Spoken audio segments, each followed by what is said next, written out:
Gold buyers, మీ కష్టాల్లో నమ్మకమైన మీ ఆత్మీయ నేస్తం.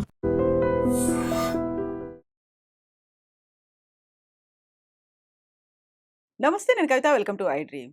మచ్ అవైటెడ్ మ్యాచ్ మరి కొద్దిసేపట్లో ఉప్పల్లో జరగబోతోంది. SRH versus RCB. ఎందుకని ఈ గేమ్ మీద క్రికెట్ లవర్స్ అంత ఆసక్తి పెంచుకున్నారు? బ్లాక్లో టికెట్లు కొని మరీ చూడాలి అనేటువంటి ఉత్సాహం ఎందుకని హైదరాబాద్లో కనిపిస్తోంది? పర్టికులర్గా ఈ ఎస్ఆర్హెచ్ అండ్ ఆర్సీబీ మ్యాచ్లో గెలిస్తే ఎవరికి లాభం? ఎవరెవరు ఎలాంటి ప్లేసుల్లోకి వెళ్ళబోతున్నారు? నెక్స్ట్ ఈ సీజన్లో కప్ కొట్టబోయేది ఎవరు? మనతో పాటుగా ఉన్నారు cricket analyst and sports commentator Rakesh Reddy గారు. హలో అండి. హలో. నమస్తే. ఎలా ఉన్నారు మీరు? సూపర్, మీరు ఎలా ఉన్నారు? ఐఎమ్ గుడ్ అండి. సో ఈ సీజన్లో ఇప్పటిదాకా ఏ ఒక్క మ్యాచ్ గురించి, ఈ రోజు జరుగుతున్న మ్యాచ్ గురించి మాట్లాడినంతగా మాట్లాడుకోలేదు. ఎందుకని అంత ప్రయారిటీ, అంత ఇంటెన్సిటీ ఈ మ్యాచ్లు కనిపిస్తోంది? Main reason I think SRH ఈ సీజన్లో బాగా ఆడుతుంది. లాస్ట్ కపుల్ ఆఫ్ సీజన్స్ నుంచి ఎస్ఆర్హెచ్కి ఫ్యాన్ ఫాలోయింగ్ చాలా పెరిగింది. అది వన్ ఆఫ్ ద రీజన్. అయితే ఇది ఎంత రీజనో విరాట్ కోహ్లీ హైదరాబాద్కి వచ్చి ఆడడం కూడా అంతే పెద్ద రీజన్గా చాలామంది ఫ్యాన్స్ చూస్తున్నారు. బికాస్ మనకు Sunrisers Hyderabad local team అయినప్పటికి కూడా విరాట్ కోహ్లీకి సపరేట్ ఫ్యాన్ బేస్ ఉంది ఆల్ ఓవర్ ఇండియా. మనం ఎక్కడైనా చూడొచ్చు. అండ్ దాట్ టు మన దగ్గర అంత పెద్ద ఫ్యాన్ బేస్ ఉంది కాబట్టి. And more over last couple of seasons నుంచి ఆర్సీబీ ఇక్కడ ఆడిన సందర్భాలు చాలా తక్కువ. సో దాన్ని దృష్టిలో పెట్టుకుని and at the same time match Pat Cummins కావచ్చు, అభిషేక్ శర్మ కావచ్చు, ఇషాన్ కిషన్ కావచ్చు, ఎవరు చూసినా కూడా ఒక సూపర్ స్టార్ ఇన్నింగ్స్ ఆడుతున్నారు. మనం రీసెంట్గా చెన్నై మీద ఇషాన్ కిషన్ని చూసాం, అంతకుముందు అభిషేక్ శర్మని చూసాం, ఒక మ్యాచ్లో అనికేత్ వర్మని చూసాం, ఒక కపుల్ ఆఫ్ మ్యాచెస్లో షాకిబ్ హుసేన్ని చూసాం, ఒక మ్యాచ్లో అయితే ప్రఫుల్ హింగే ఫస్ట్ ఓవర్లోనే 2 or 3 వికెట్స్ తీసుకోవడం. So day by day every player is performing to their best. Sunrisers Hyderabad team అసలు యాక్చువల్లీ ఈ సీజన్ కంటే ముందు చాలామంది ఫార్మర్ క్రికెట్ ఎక్స్పర్ట్స్ ఎవ్వరు కూడా సన్ రైజర్స్ హైదరాబాద్ ప్లే ఆఫ్స్కి వస్తుందని అనుకోలేదు. దానికి తగ్గట్టే ఫస్ట్ 3 మ్యాచెస్ ఓడిపోతూ వచ్చారు. దాని తర్వాత కంటిన్యూస్గా మ్యాచ్లు గెలుచుకుంటూ రావడం. ఇప్పుడు చూస్తే ఈ మ్యాచ్తో సంబంధం లేకుండా వాళ్ళు ఆల్రెడీ ప్లే ఆఫ్స్కి క్వాలిఫై అయ్యారు. సో సన్ రైజర్స్ హైదరాబాద్ మీద ఫ్యాన్స్ పెంచుకున్న నమ్మకం, లేకుంటే ప్లేయర్స్ ఆడుతున్న విధానం ఒక రీజన్ అయితే, ఆర్సీబీతో జరగడం ఇంకో రీజన్ అయితే, దాంట్లో విరాట్ కోహ్లీ ఉండడం ఇంకొక reason. So these are the reasons why this match is getting that much hype. 2 years తర్వాత విరాట్ కోహ్లీని లైవ్ లో హైదరాబాద్ లో చూడడము అనేదే దట్ గివింగ్ దట్ ఒక హైప్ అని అనుకున్నప్పుడు, బ్లాక్ లో అయినా పెట్టుకునాలి అనుకున్నప్పుడు ఎస్ఆర్హెచ్ దీన్ని కంప్లీట్ గా ఒక రేట్లు పెంచేసింది, దాన్ని క్యాష్ చేసుకోవాలని చూస్తోంది. అయినప్పటికీ కూడా ఎందుకని ఇంత ఆలోచించకుండా టికెట్లు కొంటున్నారు? మీరు generally favourite movie actor cinema వచ్చిందంటే బ్లాక్లో పెట్టి టికెట్లు కొంటారు. The same thing is happening with cricket. ఇంకా సినిమా కంటే ఎక్కువ చూడడానికి ఇష్టపడతారు క్రికెట్. మీరు అంటున్నట్టు లాస్ట్ మ్యాచ్తో మన హైదరాబాద్లో హోమ్ గ్రౌండ్లో జరిగిన మ్యాచ్ టికెట్ రేట్స్తో కంపేర్ చేస్తే అఫీషియల్గా వెబ్సైట్లోనే ఈ మ్యాచ్ టికెట్ రేట్స్ పెంచేసారు. అండ్ దాట్ ఇంకా బ్లాక్లో అయితే అసలు మనం ఊహించినంత రేట్లు పెరిగినాయి. For example let's say 3,000 rupees ఉన్న టికెట్ని 7,000, 10,000, 12,000 కూడా పెట్టుకుంటున్నారు. 20,000 టికెట్ అయితే 50,000కి అట్లా వెళ్తుంది. సో ఇంకా దానికి మనం ఏం చెప్పడానికి ఏం లేదు, అంత హైప్ క్రియేట్ అయిపోయింది. క్రికెట్ అంటే తెలియని వాళ్ళు కూడా ఐపీఎల్ వచ్చే వరకు ఐపీఎల్ మ్యాచెస్ చూస్తున్నారు. Plus RCB last couple of seasons నుంచి వాళ్ళు బాగా ఆడడం, వాళ్ళు లాస్ట్ టైం కప్పు గెలవడం, ఆ తర్వాత వాళ్ళ ఉమెన్స్ టీం కూడా కప్పు గెలవడం, విరాట్ కోహ్లీ బాగా ఆడడం, అండ్ ఆర్సీబీలో ఉన్న టీమ్ డేవిడ్ కావచ్చు, లేదంటే మన హైదరాబాద్లో ఆడి హైదరాబాద్కి ఒక almost if I'm not wrong subject to correction 10 seasons ఆడిన భువనేశ్వర్ వెళ్ళి ఆర్సీబీలో ఆడడం, తను మంచి బౌలింగ్ చేయడం. సో అన్నీ చూసినా కూడా ఇది ఒక హైప్ క్రియేట్ చేసే మ్యాచ్ లాగా అర్థమైపోయింది. అండ్ ఎస్ఆర్హెచ్ దాన్ని చాలా చక్కగా క్యాచ్ చేసుకున్నారు. పబ్లిక్ కొనేంత వరకు ఇట్లాంటివి జరుగుతూనే ఉంటాయి. సో ఇప్పటికైతే ఆర్సీబీకి మంచి ప్లేసే ఉంది, బట్ ఎటొచ్చి ఎస్ఆర్హెచ్ కి అటు ఇటుగా ఉంది. ఇప్పుడు చూస్తేనేమో హైదరాబాద్ లో ఉన్న వాళ్ళు ఎక్కువగా విరాట్ కోహ్లీ కోసమే అక్కడ వెళ్తున్నట్టుగా ఉంది. సో క్రౌడ్ చీరింగ్ అనేది ఎలా ఉంటుంది? హోమ్ గ్రౌండ్ అనగానే ఎస్ఆర్హెచ్ కి ఒక బలంగా అనిపించినప్పటికి కూడా ఆర్సీబీ కోహ్లీ కోసం వెళ్తున్న వాళ్ళు ఎక్కువ కనిపిస్తున్నారు. ఆ జెర్సీలు కనిపించేవి ఎక్కువగా ఉన్నాయి. ఆరెంజ్ ఆర్మీ అంటే దాన్ని మించి కనిపిస్తోంది ఇప్పుడు. సో ఐ థింక్ డెఫినెట్గా ఉంటారు. మనం స్టేడియం మొత్తం చూస్తే ఎక్కువ ఆరెంజ్ ఫ్లాగ్సే కనిపిస్తాయి, ఆరెంజ్ జెర్సీసే కనిపిస్తాయి వేరే మ్యాచెస్లో. బట్ ఈ మ్యాచ్కి వచ్చే వరకు డెఫినెట్గా పర్సంటేజ్ వైజ్ చూస్తే వేరే టీమ్స్ ఆడినప్పుడు వాళ్ళ జెర్సీస్ ఎంత కనిపించినాయో ఈరోజు ఆర్సీబీతో జరిగే మ్యాచ్లో డెఫినెట్గా ఎక్కువ పర్సంటేజ్లో కనిపిస్తాయి. Because Virat Kohli he's done tremendous good things for India as a batter, as a captain, as a player. So Virat Kohli fan base separate fan base, దాన్ని మనం కాదనిలేం. But at the same time SRH టీమ్ని లాస్ట్ 2-3 సీజన్స్లో ఓన్ చేసుకున్నంతగా అంతకుముందు ఎప్పుడు own చేసుకోలేదు fans. ఇప్పుడు ఆర్సీబీకి విరాట్ కోహ్లీకి ప్రత్యేకంగా ఫ్యాన్స్ ఉన్న వాళ్ళు కూడా home ground home team Sunrisers Hyderabad కాబట్టి వాళ్ళు ఎక్కువ సన్ రైజర్స్ హైదరాబాద్కే సపోర్ట్ చేసే విధంగా ఉన్నారు. ఓకే, విరాట్ కోహ్లీని మేము ఇండియా వరకు సపోర్ట్ చేస్తాం, ఆర్సీబీ ఆడుతుంది ఓకే, విరాట్ కోహ్లీ రన్స్ కొడితే చాలు, కానీ ఆర్సీబీ ఓడిపోవాలి, సన్ రైజర్స్ గెలవాలి అన్న విధంగా ఫ్యాన్స్ స్ప్లిట్ అయిపోయారు. But we'll definitely see more fans from RCB cheering in today's game. Exactly. So SRH versus RCB match Hyderabad home ground లో జరుగుతుంది అనుకుంటే ఇప్పటిదాకా ఆయన దాంట్లో లెక్కల్ని బట్టి చూస్తే ఎక్కువ ఎడ్జ్ అనేది ఎస్ఆర్హెచ్ కే కనిపిస్తోంది. బట్ విరాట్ కోహ్లీ పర్ఫార్మెన్స్ చాలా బాగుంటుంది ఆర్సీబీలో.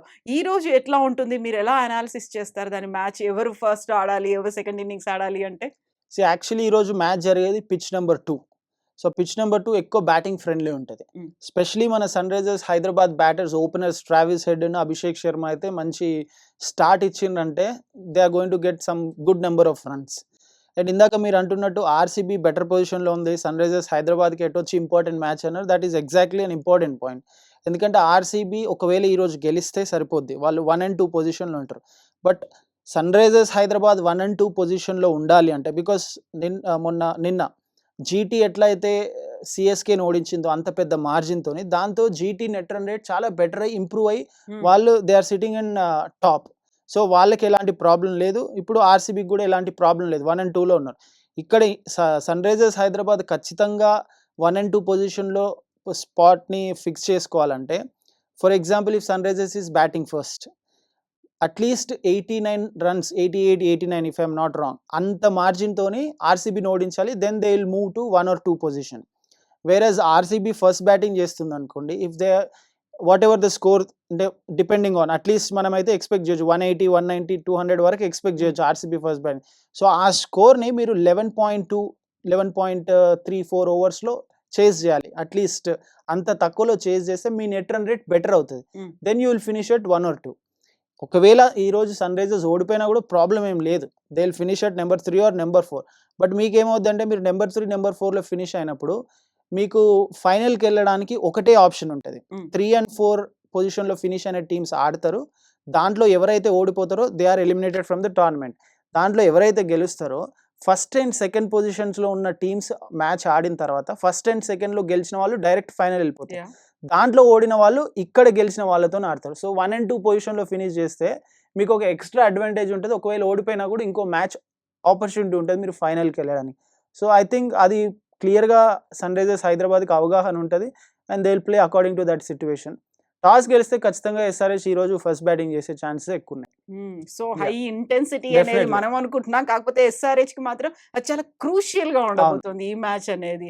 ఒక రకంగా డూ ఆర్ డై అని అంటారు కదా, అలాంటి సిచ్యువేషన్ ఇప్పుడు ఎస్ఆర్హెచ్ లో ఉంది. వాళ్ళు 1 and 2 పొజిషన్ లో మేము ఫినిష్ అవ్వాలి, మాకు ఒక ఎక్స్ట్రా అడ్వాంటేజ్ కావాలి, లేదా మేము డైరెక్ట్ 1 and 2 పొజిషన్ లో ఫినిష్ చేసి నెక్స్ట్ ఆడే క్వాలిఫైర్ లో డైరెక్ట్ గెలిచి ఫైనల్కి వెళ్ళాను అనుకుంటే that is how they have to work it on. ఈ రోజు ఆడాము పర్లేదు గెలిచాము అన్న దానికంటే కూడా నెక్స్ట్ ఎవరు ఆడుతున్నారు, వాళ్ళు ఎవరు ఓడిపోతారు, ఎవరు పైకి వెళ్తారు, వాళ్ళతో ఆడాలి అంటే అది కొంచెం మళ్ళీ ట్రిక్కీ సిచ్యువేషన్ టిపికల్ గా ఉంటుంది. అందుకోసమని I think they will take it very seriously. Because మనము లాస్ట్ సీజన్ లో సన్ రైజర్స్ అంత బెటర్ గా ఆడలేదు, బట్ దానికి ముందు సీజన్ లో Sunrisers played finals against KKR. అక్కడ నుంచి అమాంతం ఫ్యాన్ బేస్ అంతా పెరిగిపోయింది, ఫ్యాన్స్ ఎక్కువ హోమ్ టీమ్కి చీరప్ చేయడం, లేదంటే ఇన్స్టాగ్రామ్లో వాళ్ళ ఫాలోవర్స్ పెరగడం, లేదంటే ఎవ్రీ ప్లేయర్ని వాళ్ళు ఫాలో అవ్వడం, ఇదంతా జరుగుతూ వచ్చింది. Keeping that everything in mind, I think Sunrisers will go guns blazing. Exactly. And Ishan Kishan మీద కూడా కళ్ళన్నీ ఉంటాయి, ఎందుకంటే మొన్న జరిగినటువంటి మ్యాచ్ లో సిఎస్కేతో తను వెళ్ళిపోండి ఇంటికి అన్నట్టుగా ఆయన విజిల్స్ ఇవన్నీ చూపించిన తర్వాత అనుకోని ఒక ప్రెషర్ ఉంటుంది అనుకుంటే మళ్ళీ మన దగ్గరే ఆడుతున్నారు కదా అనేటువంటిది అది కూడా ఉంటుంది. But everyone will be watching him, నిజంగా ఎంత ఆడతాడు ఎలా ఉంటుంది, ఎందుకంటే లాస్ట్ టైం దాన్ని ఇప్పటికి క్యారీ అవుతుందా లేదా అనేది అబ్జర్వ్ చేస్తుంటారు. ఇషాన్ కిషన్ ఐ థింక్ అక్కడ విజిల్స్, ఎందుకంటే మీకు చెన్నైలో వాళ్ళు విజిల్ పోడ్ అని చెప్పి ఆ విజిల్స్ తో సౌండ్ చేస్తుంటారు కదా, ఆ సౌండ్ చాలా డిస్టర్బింగ్ గా ఉంటది అనేది చాలా మందికి తెలియదు బయట చూసే వాళ్ళకి. Definitely that is something disturbing. ఎందుకంటే నిన్న శుభ్మన్ గిల్ క్యాచ్ తీసుకున్న తర్వాత కూడా అట్లనే చేసిండు, బికాజ్ వాళ్ళ హోమ్ గ్రౌండ్ గుజరాత్ లో కూడా చెన్నై సూపర్ కింగ్స్ ఫ్యాన్స్ ఎక్కువ ఉండడంతో దట్ వాజ్ డిస్టర్బింగ్ అనేది క్లియర్గా అర్థమైంది. But on another note, Ishan Kishan performance చూస్తే ఈ సీజన్లో he is doing exceedingly well. Pat Cummins first హాఫ్లో మనకు అవైలబుల్గా లేనప్పుడు he was captaining Sunrisers Hyderabad and he was doing it very well and he was leading the team very well. ఎందుకంటే మంచి మంచి సీనియర్ ప్లేయర్స్ ఉండే, చాలామంది కొత్త ప్లేయర్స్ ఉండే, కొంతమంది ప్లేయర్స్ సరిగా ఫామ్లో లేని వాళ్ళు ఉండే, ట్రావిస్ హెడ్ సరిగా ఫామ్లో లేకుండే, అయినా కూడా he was able to take the team forward. ఎప్పుడైతే ప్యాట్ కమిన్స్ వచ్చిండో he was also praising Ishan Kishan in the same way. నేను లేకున్నా కూడా he was leading the team very well. It is not just that నేను రాగానే మ్యాచ్లు గెలుస్తుందని ఏం లేదు, we should give the credit to him also అని చెప్పడం చూసాం. So I think as a cricketer he has matured in a different way last few సీజన్స్తో కంపేర్ చేస్తే. బట్ డెఫినెట్గా he is going to be very key player in today's game against RCB. So బౌలర్లు, బ్యాటర్లు ఎవరి మీద ఎక్కువ hopes అనేవి కనిపిస్తున్నాయి ఎస్ఆర్హెచ్కి ఈరోజు? ఐ థింక్ ఓపెనర్స్ చాలా కీ ఉంటారు. ఎందుకంటే మీరు ఓపెనర్స్ ఇచ్చే స్టార్ట్ బట్టి నెక్స్ట్ వచ్చే బ్యాటర్స్ ఆ ఫ్లోని కంటిన్యూ చేయాలా, లేదంటే ఇన్నింగ్స్ని కన్సాలిడేట్ చేయాలా, లేదంటే త్వరగా వికెట్లు పడితే వాళ్ళు స్లో డౌన్ అవ్వడం, రన్ రేట్ని చూసుకొని ఆడాలి. ఎందుకంటే ఇందాక మనం మాట్లాడుతున్నట్టు పెద్ద మార్జిన్తో ఓడించాలి కాబట్టి. సో మీ ఓపెనర్స్ బెటర్ స్టార్ట్ ఇచ్చిండ్రంటే నెక్స్ట్ వచ్చే క్లాసనా, నితీష్ కుమారా, ఇషాన్ కిషనా, హూవర్ ద ప్లేయర్ మేబీ, వాళ్ళు they can go like 100% free flow batting చేసేందుకు అవకాశం ఉంటుంది. సో ఐ థింక్ ఇద్దరు ఓపెనర్స్తో పాటు బౌలింగ్ కూడా చాలా కీగా ఉంటుంది. Because Virat Kohli has struggled against Pat Cummins in the past. So Virat కోహ్లీని ట్యాకిల్ చేయడం ఎట్లా? I just heard a news saying Rajat Patidar వాళ్ళ కెప్టెన్ ఆడొచ్చు ఆడకపోవచ్చు అని, అండ్ వెంకటేష్ అయ్యర్ లాస్ట్ మ్యాచ్లో బాగా ఆడడం. సో వాళ్ళకు కూడా అంతే సాలిడ్ బ్యాటింగ్ ఉంది. హేజల్వుడ్ రూపంలో మంచి బౌలింగ్ ఉంది, వెరస్ భువనేశ్వర్ కుమార్ మంచి బౌలింగ్ ఉన్నాడు, సుయేష్ శర్మ మంచి బౌలింగ్ ఉంది, కృణాల్ పాండ్యా మంచి బౌలింగ్ ఉన్నాడు. It is definitely going to B cracker of a contest. ఎవరి మీద ఆధారపడతారంటే ఒక్క ప్లేయర్ మీద ఆధారపడి ఈ టీం ఉంది అని చెప్పడానికి రెండు టీమ్స్ అట్లా లేవు. Because 6-7 members player of the matches వచ్చినాయి సన్ రైజర్స్ హైదరాబాద్ టీంకి ఇప్పటివరకు వాళ్ళు గెలిచిన మ్యాచ్లో. సో ఒక్క ప్లేయర్ మీద డిపెండ్ అవ్వట్లేదు అని చెప్పడానికి ఇదే బెస్ట్ ఎగ్జాంపుల్. వేరే ఆర్సీబీ కూడా అంతే, ఒక మ్యాచ్లో టీమ్ డేవిడ్, ఒక మ్యాచ్లో కృణాల్, ఒక మ్యాచ్లో భువనేశ్వర్, మొన్న వెంకటేష్ అయ్యర్, దాని ముందు ఒకసారి పటిదార్, ఒకసారి కోహ్లీ, ఇట్లా everybody is performing when ever it is required. So రెండు అంతే స్ట్రాంగ్గా ఉన్నాయి. సో ఇప్పటిదాకా అనుకున్నంతగా పర్ఫార్మెన్సెస్ ఏవి బాగా చూపించాయి, అసలు ఏవి పర్ఫార్మెన్స్ లేకుండా పూర్గా ఉన్నాయని అనిపించింది? అన్ఎక్స్పెక్టెడ్గా అవుట్ అయిపోయి వెళ్ళిపోయినవి ఉన్నాయి. సిఎస్కేలో అనుకుంటే ధోనీని అస్సలే చూడలేదు అనేటువంటి ఒక ఫీల్ ఒకటి ఉంది. ముంబై ఇండియన్స్ మరింత చెత్తగా ఆడింది ఏంటి అని అనిపించింది. ఎందుకు అలా? చాలా వరకు వినిపించేది ఏదైనా మ్యాచ్ ఫిక్సింగ్ ఏమైనా ఉన్నాయా, ఎందుకని వీళ్ళు ఇలా ఇమ్మీడియట్గా అంతలా వెళ్ళిపోయారు అనేది. మ్యాచ్ ఫిక్సింగ్ ఉందా అనే వాళ్ళకు I will give little bit in detail. Mukesh Ambani match fixing చేసి వాళ్ళ టీం ఓడిపోయి వాళ్ళ బ్రాండ్ వాల్యూ పడిపోవాలని అనుకుంటాడా? అనుకోడు. మరి ముంబై ఇండియన్స్ లాస్ట్లో ఫినిష్ చేసింది. ఎల్ఎస్జీ ఓనర్ సంజీవ్ గోయంకా ఉన్నాడు. తన కంపెనీ చూస్తే చాలా పెద్ద కంపెనీ, చాలా మంది తెలుసో తెలియదో సరిగమప అనే ఒక అది తనదే, చాలా పెద్దది. It's like thousands of crores of business. Why do they want to have that bad name on their team? Match ఫిక్సింగ్లు అనేటివి డెఫినెట్గా జరగవని చెప్తా. స్పాట్ ఫిక్సింగ్ జరుగుతుండే, ఇప్పుడు ఆ స్పాట్ ఫిక్సింగ్స్ కూడా జరగవు. ఎందుకంటే I don't know whether you can take the name or no, Sreesanth, Ajit Chandila, Ankit Chavan వీళ్ళందరూ స్పాట్ ఫిక్సింగ్ చేసిండ్రని చెప్పి వాళ్ళకి లైఫ్ బ్యాన్ వచ్చింది. అప్పుడు వాళ్ళు తీసుకున్న మనీ 30 lakhs జస్ట్ ఆ స్పాట్ ఫిక్సింగ్ చేయడానికి అనేది అప్పుడు వచ్చిన ఆరోపణలు. బట్ ఇప్పుడు చూస్తే any player is getting minimum 30, base price 30 lakhs. Why would those players want to commit that mistake and end their career? Future అనేది ఉంది కదా, వాళ్ళ కెరియర్ని ఎందుకు ఎండ్ చేసుకుంటారు? So I don't think match fixings are happening now. అది ఒకటి. Plus Mukesh Ambani, Anil Ambani, Preeti Zinta, Shahrukh Khan, లేదంటే మారన్, మన Sunrisers, Sun Network, why do they want to వాళ్ళు వాళ్ళ బ్రాండ్ వాల్యూని పడిపోవాలని ఎందుకు అనుకుంటారు? మొన్న రాజస్థాన్ రాయల్స్ చూడండి 15,000+ crores అమ్ముడుపోయింది. ఆర్సీబీ చూస్తే 16,000+ crores. మీరు అట్లా మ్యాచ్ ఫిక్సింగ్ చేసి ఒక టీం లెట్స్ సే మీరు ఆర్సీబీ, నేను ఎస్ఆర్హెచ్, మీరు నన్ను మీ టీం ఓడిపోతుందని చెప్పమని అంటే నేను ఎందుకు ఒప్పుకుంటాను? నా బ్రాండ్ వాల్యూ నేను ఎందుకు పడేసుకోవాలని? So I don't think match fixings are happening ఇప్పుడు ప్రస్తుతం ఈ కాంటెంపరీ క్రికెట్లో. Because the money being involved, ప్లేయర్స్కి ఇస్తున్న డబ్బులు, బేస్ ప్రైస్ 30 lakhs ఏ ప్లేయర్కైనా. అండ్ రిషబ్ పంత్ చూస్తే 27-28 crores ఇస్తున్నారు, శ్రేయస్ అయ్యర్కి 27-28, ఇంకా అంతకంటే డబ్బులు ఎక్కువేమి ఇస్తారు ఆ మ్యాచ్ ఫిక్సింగ్ చేసినందుకు? అలా చేసినా కూడా ఇప్పుడున్న రూల్స్ ప్రకారం ICC, BCCI they will just strictly ban them and they will be put in jail. So వాళ్ళైతే చెయ్యరు, మ్యాచ్ ఫిక్సింగ్ జరగవు అనేది నా ఎక్స్పీరియన్స్ లేకుంటే నాకు చూసిన పిక్చర్ అంతా గమనిస్తుంటే ఇన్వాల్వ్ అవుతున్న మనీని చూస్తుంటే. సో ఇప్పుడు ఏ టీంలో ఎవరెవరు బాగా ఆడారు అన్న తర్వాత నెక్స్ట్ టైం కి మళ్ళీ మారుతారా? వైభవ్ సూర్యవంశీకి సంబంధించి ఇమ్మీడియట్ గా మారిపోతారేమో, అది కూడా గ్రౌండ్ లోనే దానికి సంబంధించినటువంటి చర్చలు జరిగినట్టున్నాయి అనేది ఫోటోలు సోషల్ మీడియాలో కనిపిస్తోంది కదా. సో ఐ థింక్ ఇప్పుడు మనము హార్దిక్ పాండ్యా విషయం తీసుకోండి. గుజరాత్ టైటన్స్ నుంచి వాళ్ళు ముంబై ఇండియన్స్ ఆల్ ట్రేడ్ రూపంలో, అంటే వాళ్ళు ఎంత క్యాష్ ఇస్తున్నారు హార్దిక్ పాండ్యాకు అనేది డిస్క్లోజ్ చేయకుండా తనని తీసుకున్నారని చెప్పారు. It was like hundreds of crores of deal అని మనకు బ్యాక్ ఎండ్ నుంచి వినిపిస్తుంది. వైభవ్ సూర్యవంశీ విషయంలో కూడా అదే జరగవచ్చు. ఏ టీంనైనా కూడా వైభవ్ సూర్యవంశీ అసలు first of all Rajasthan Royals వదిలేయాలి కదా, వదిలేయరు. And moreover Rajasthan Royals తనకి ఇచ్చిన ఆపర్చునిటీని కాదని అక్కడ దాన్ని వదిలేసుకొని తను ఆప్షన్లోకి వస్తాడు. ఒక ఆప్షన్లోకి వస్తే మాత్రం definitely is going to go for a huge amount, దాంట్లో డౌట్. ఎవరికి చూడనంత ఆల్ క్యాష్ డీల్లో ఎవరైనా టీమ్ రాజస్థాన్ రాయల్స్తో మాట్లాడి వైభవ్ సూర్యవంశీ కావాలి అని అనుకున్నా కూడా రాజస్థాన్ వదిలేయాలి. దానికి తోడు వైభవ్ సూర్యవంశీ కూడా నేను రాజస్థాన్ రాయల్స్ నుంచి బయటికి వెళ్ళిపోతాను. బికాస్ మీకు ఎప్పుడైతే ఆపర్చునిటీ లేదో, మీకు ఆపర్చునిటీ ఇచ్చినప్పుడు you have to show that loyalty also. మరి ఆ లాయల్టీ డెఫినెట్గా చూపిస్తాడని నేను అనుకుంటాను. బికాస్ తనతో పాటు ఎప్పటికీ ఒక మేనేజర్ని పెట్టి Rajasthan Royals is dealing with him. మనకు వైభవ్ సూర్యవంశీ రన్స్ కొడుతున్నాడు, పెద్ద మనిషిలాగా కనిపిస్తుంది. He's still a boy. He's not even a man. Exactly. So ఆయన చేసేటువంటి చిన్న పిల్లలు చేసేటువంటి పనులన్నీ కూడా అక్కడ నుంచి కనిపిస్తున్నాయి కాబట్టి దాన్ని కూడా హైలైట్ చేసి చూపిస్తున్నారు. Look at him, still he is a kid అనేది చూపిస్తున్నారు. కాబట్టి ఇప్పుడు ఇన్ని మ్యాచ్లు అయిన తర్వాత క్వాలిఫైర్స్ అయిపోయాయి, ప్లే ఆఫ్స్కి వస్తున్నారు అనుకుంటే హాట్ ఫేవరెట్స్ ఎవరుంటారు ఫైనల్లో అంటే? Very very tough. ఇప్పుడు ఆల్రెడీ 3 టీమ్స్ క్వాలిఫై అయిపోయినాయి, RCB, Gujarat Titans and Sunrisers Hyderabad. ఇప్పుడు ఆ 4th స్పాట్ కోసం మొన్న చెన్నై జీటీ మీద గెలిస్తే వాళ్ళకు కూడా అవకాశం ఉండేది. So Chennai is out.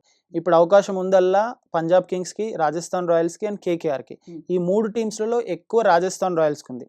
If Rajasthan Royals is winning their next game, Punjab and KKR will be out. ఎందుకంటే వాళ్ళ 2 టీమ్స్ ఒక మ్యాచ్ ఆడినప్పుడు ఆ మ్యాచ్ వర్షం వల్ల ఆగిపోవడంతో ఒక్కొక్క point. So they are the maximum they can reach is 15. వేరేజ్ ఆర్ఆర్ దే హ్యావ్ 14 పాయింట్స్. వాళ్ళు నెక్స్ట్ గెలిస్తే 16కి వచ్చేస్తారు. సో ఈ 2 టీమ్స్ ఎలిమినేట్ అయిపోతాయి. సో ఇప్పుడు కేకేఆర్ ప్లే ఆఫ్స్కి రావాలన్నా they will pray that Punjab and RR ఓడిపోవాలని. ఆర్ఆర్ ఏముంది, జస్ట్ మేము ఒకటి గెలిస్తే చాలు, మాకు వేరే టీమ్స్తో సంబంధం లేదని. పంజాబ్ కూడా అంతే అనుకుంటుంది, ఆర్ఆర్ ఓడిపోవాలి అని. ఎందుకంటే మేబీ పంజాబ్కి కేకేఆర్ కంటే బెటర్ ఛాన్స్ ఉంది, ఎందుకంటే they have little bit better net run rate. So వాళ్ళు అనుకునేది ఏంటంటే వీళ్ళు ఓడిపోవాలి, ఎవరు రాజస్థాన్ రాయల్స్ ఓడిపోవాలి, కేకేఆర్ కూడా మ్యాచ్ గెలిచినా కూడా పెద్ద మార్జిన్తో గెలవద్దు అనేది కోరుకుంటుంది. సో అట్లా చూస్తే జీటీ బౌలింగ్ చాలా స్ట్రాంగ్గా ఉంది, వేరే ఆర్సీబీ వాళ్ళు యాజ్ ఎ యూనిట్ చాలా చక్కగా ఉన్నారు. మన సన్ రైజర్స్ చూస్తే ఒకరోజు ఎవరో ఒకరు స్టెప్ పై మంచిగా ఆడుతున్నారు. సో ఏ టీం ఫైనల్ కప్పు కొడుతుందని చెప్పడం చాలా కష్టంగా ఉంది. బట్ ఐ ఫీల్ గుజరాత్ కొంచెం స్ట్రాంగ్గా కనిపిస్తుంది. ఓకే. సో ఈరోజు మ్యాచ్కి సంబంధించి చూస్తే ఎవరికి ఎక్కువ ఛాన్సెస్ ఉన్నాయి, విన్నింగ్ ఛాన్సెస్ అంటే ఏం చెప్తారు? ఫర్ షూర్ సన్ రైజర్స్కి ఒక హోమ్ అడ్వాంటేజ్ 100% ఉంటుంది. అండ్ దే నో పిచ్ ఎట్లా ఉంటుంది. అండ్ వాళ్ళకి ఇష్టమైన పిచ్ నెంబర్ 2లో ఆడుతున్నారు. బ్యాటర్స్ మంచి ఫామ్లో ఉన్నారు. అటు సైడ్ చూస్తే భువనేశ్వర్కి కూడా ఎక్స్పీరియన్స్ ఉంది, 10 years మన హైదరాబాద్లో ఆడిన ఎక్స్పీరియన్స్ ఉంది. సో వాళ్ళు కూడా అంతే స్ట్రాంగ్గా రావడానికి ఛాన్సెస్ ఉన్నాయి. బట్ వాళ్ళ కెప్టెన్ పటిదార్ లేడు కాబట్టి how the other person who ever is captaining, maybe Virat మళ్ళీ చేస్తాడా తెలియదు, లేకుంటే they may opt for somebody like Jitesh శర్మనా, లేకుంటే ఇంకా వేరే ఎవరికైనా ఇస్తారా తెలియదు. వచ్చిన సడన్గా మీకు ఏమవుతుందంటే, మీకు ఎంత సీనియర్ ప్లేయర్ ఉన్నా కూడా మీ ఒక ప్లేయర్ క్యాప్టెన్ చేసి తర్వాత ఆల్ ఆఫ్ ఎ సడన్ ఒకరు వచ్చి క్యాప్టెన్సీ చేయాలంటే that will be different atmosphere. So దాన్ని ఎట్లా వాళ్ళు కోపప్ చేసుకుంటారనే చూడాలి. But I feel SRH has that advantage ఈ రోజు గేమ్లో. Thank you so much, Rakesh garu. Thank you. And for more videos, please subscribe to iDream. Please subscribe to iDream. Please subscribe iDream. And please subscribe to iDream. For more videos, subscribe to iDream. please like, share and subscribe to the channel. Congratulations, iDream. Subscribe to iDream. Subscribe to iDream. So subscribe to iDream Media. iDream ki iDream team andarki huge congratulations. Please subscribe iDream Media. Please subscribe to iDream. Subscribe iDream. Please subscribe to iDream. iDream అంటే నా కళల ఛానల్ను subscribe చేసుకున్న నోరు తిరుగుతలేదు, మీరైతే గంట గుర్తు కొట్టండి. For more such videos, please subscribe to iDream. Subscribe to iDream. Please subscribe to iDream. Please subscribe iDream Media. Please do subscribe to iDream. Please subscribe to iDream Media. For best entertainment and information, please subscribe iDream. And don't forget to subscribe to iDream.